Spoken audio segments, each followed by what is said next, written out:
Every other country celebrates their victories. It's about time America did too. That's what we're doing tonight. MAGA agitator trying to draw her pistol on a No Kings protest crowd before subsequently getting tackled to the ground by the people around her. Donald Trump's little birthday parade didn't really turn out very well. The backlash of American history is happening right now, and things are getting worse every day. Donald Trump is in serious trouble. He turned his own birthday party into a so-called national victory celebration. Every other country celebrates their victories. It's about time America did too. That's what we're doing tonight.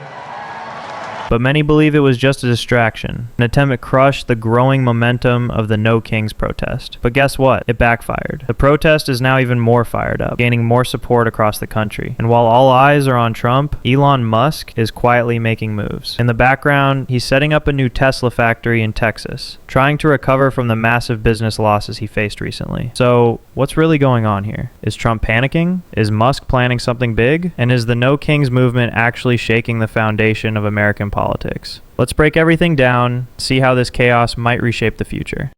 First, just watch this clip from Adam Mockler. In it, he straight up says that Trump and his full Republican team are now doing everything they can to shut down the No Kings protest. They're not even thinking about public safety anymore. And it's getting scary, because now even MAGA supporters are showing up with weapons, ready to take action. This isn't just politics anymore. This is turning into something way more dangerous. Have you seen this video of a MAGA agitator trying to draw her pistol on a No Kings protest crowd before subsequently getting tackled to the ground by the people around her? Now, this video isn't a one-off. We have multiple videos of MAGA agitators showing up to these protests and trying to escalate. And the broader point I want to draw here before we dig in is that this is coming from the top down. They are modeling the escalatory nature of Trump's rhetoric, the way that he speaks, the way that he engages with protests, and they show up, for example, like this. Senator Tom Fernandez showed up to a protest in his district, in his state, in a 3-axle truck called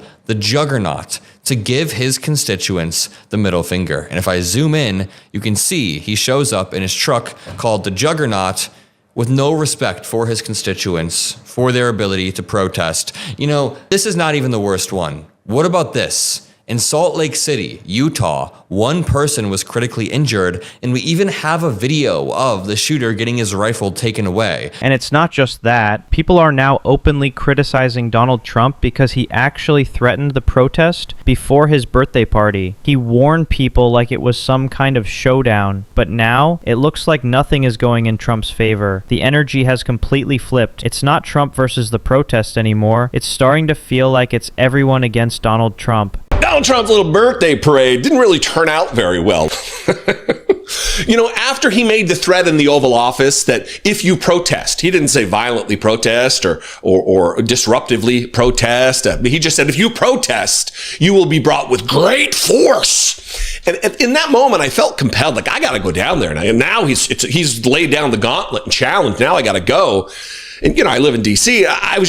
By the time the day got around to it, after all of the assassination attempt and completed assassinations in Minnesota, I was just like, yeah, I'm not going down there. Once I looked online and saw that it was just nobody was down there. It was just a shit show, just a ghost town down there. Very few. I mean, there were thousands, but it wasn't a million people. So at this point, it's crystal clear. Almost everyone is turning against Donald Trump. The only people still blindly supporting him are the hardcore MAGA loyalists, and even they've started showing up with illegal weapons. That's how extreme it's getting. But here's where it gets even messier. There are new reports surfacing about Elon Musk. Apparently, during one of his meetings with Trump, he may have been under the influence of drugs or some kind of substance. People are saying he wasn't even fully in control of what he was saying. Does this video prove that Elon Musk was high in front of President Trump?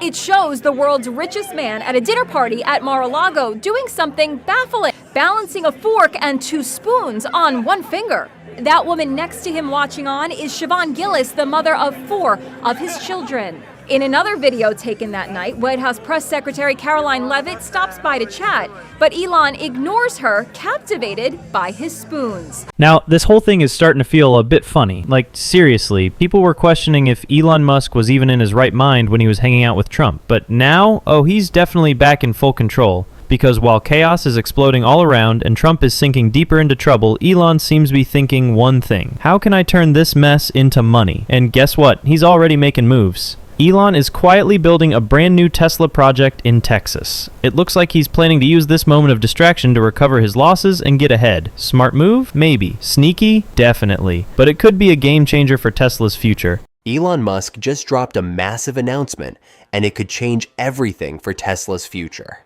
A brand new $200 million Tesla mega factory is coming to Texas. This could be the secret weapon behind the long-awaited 2026 Tesla Model 2, the affordable EV millions have been waiting for. But not everyone's impressed by Elon's little master plan. In fact, some people are straight up calling him out. Political commentator Sam Seder recently criticized Elon and even compared him to Bill Gates, saying that while Gates used his billions to actually do some good in the world, Elon's just chasing chaos and cash. The point he made was deep. Money doesn't make you great. It's what you do with it that defines who you really are. And in Elon's case, a lot of people are starting to wonder if he's just a rich guy playing power games while pretending to be a visionary. The problem with Musk may be all those things, but the real problem with Musk is not that he takes drugs, not that he was in a position to cut these things. It is the structural, or I should say, not that he had the impetus to cut these things. It is the structural reasons why he had the ability to do so. Deify people with money when they don't deserve it, but then he sort of compares him to Bill Gates and doesn't understand that Bill Gates, I don't care that Bill Gates is giving away his money in the way that Bill Gates wants to. So now people are finally waking up to Elon Musk's real face. This tech giant, who also happens to be the richest man in the world, is proving he can do anything with his money. He's moving quietly, strategically, and using his power where it counts. But what about Donald Trump? While Elon plays the long game, Trump seems to be walking right into his own trap. If he's not careful, this could all backfire, and fast. Some are already calling his recent military-style birthday celebration nothing more than a desperate stunt, a final show of power that's not landing the way he thought. Donald Trump at his military birthday parade has not been talked about nearly enough. After finishing the speech that he gave, which by the way was very underwhelming, he just kind of stood there awkwardly after the speech ended, and it got so bad that a military official had to come on stage and ask him and Melania Trump to leave, to step off the stage and move away from the podium. It seems like Donald Trump kind of froze and had one of his cognitive decline moments, but I'll let you be the judge of that. Again, this is my chance.